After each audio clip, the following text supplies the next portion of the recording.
I took my wife's car for an oil change. Routine, predictable.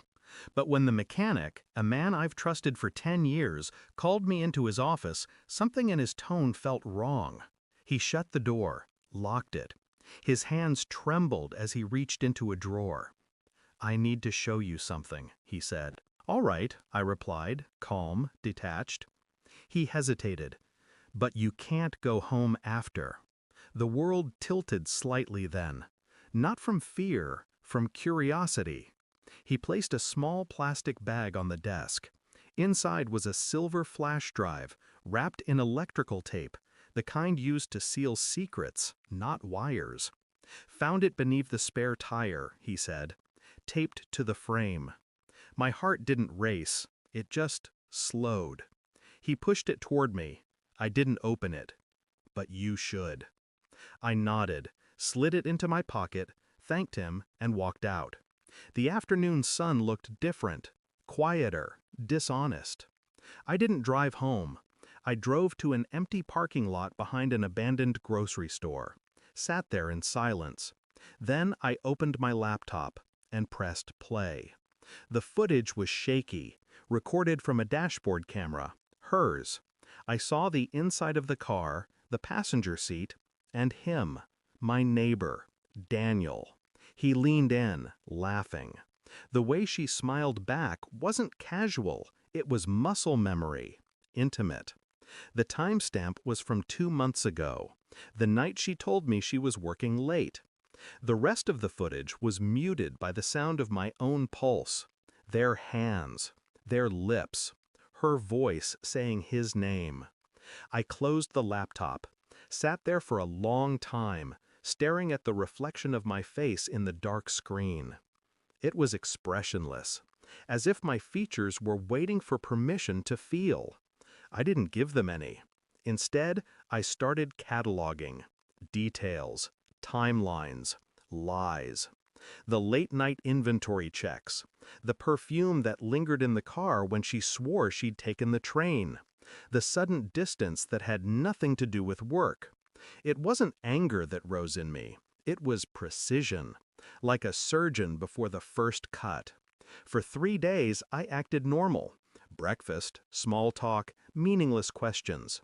She kissed my cheek every morning. I let her. Each touch felt like a fingerprint left on a crime scene. At night, I traced patterns of truth in silence. Her phone charger moved positions. Her texts came late. Her laughter, too forced.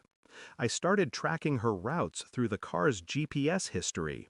Repetitive addresses. One near the river, one downtown. I visited both. At the downtown spot, I found Daniel's car, parked where hers usually was.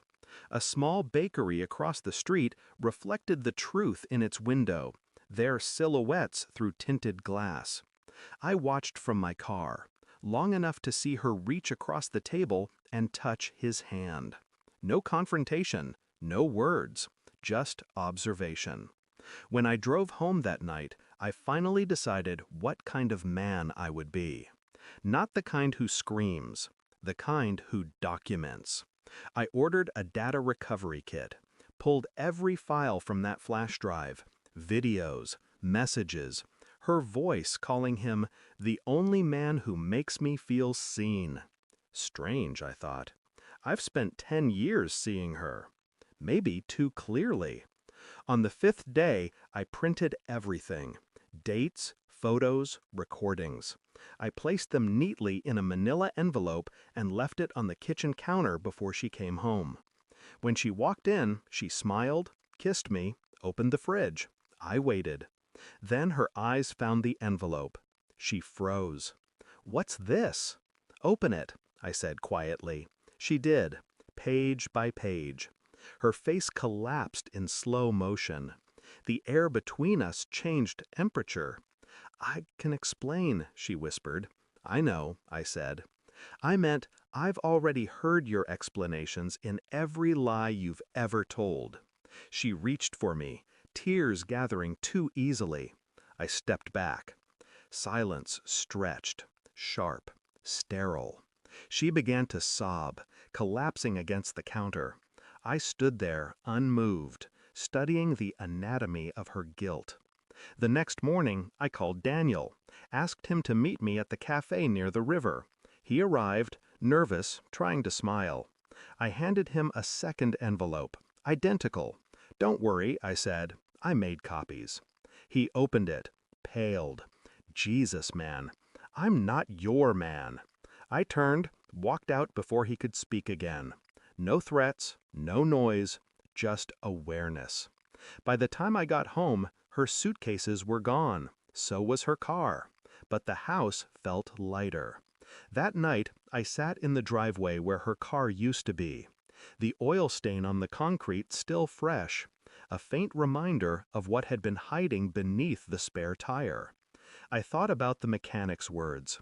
You can't go home after. He was right. Home isn't a place. It's a truth you can stand inside. And ours was gone. I didn't feel anger or grief, just clarity, the kind that burns slow and cold. I deleted the files, not to forgive her, but to erase the version of myself that still needed proof. The engine hummed quietly beside me, waiting. I put the car in gear and drove toward nowhere in particular, the only direction that still felt honest. Thanks for watching. Don't forget to like, share, and comment. Subscribe now to Cheating Stories Insight World for more amazing stories.